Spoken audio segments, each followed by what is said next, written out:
خدمت شما مردم نازنین و شریف افغانستان. من مهناز افشار هستم از کشور ایران، دوست و همسایه شما.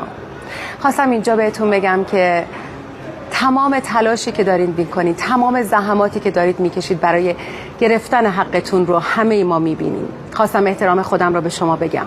حکومتی که حق تحصیل و حق زندگی رو داره از مردمانش میگیره، به خصوص زنان و دختران اون سرزمین، قطعا خودش دشمن اصلی اون سرزمینه، قطعا خودش بازنده اون سرزمینه. زنان و دختران افغانستان حق زندگی دارن، حق نفس کشیدن دارن، حق تحصیل دارن.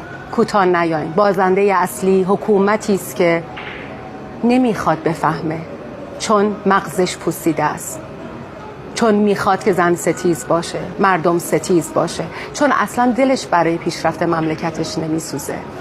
من احترام خودم رو از همینجا به همه شما، به تک تک شما اعلام میکنم و از شما دختران و زنان افغان خواهش میکنم این مسیر رو محکمتر ادامه بدید.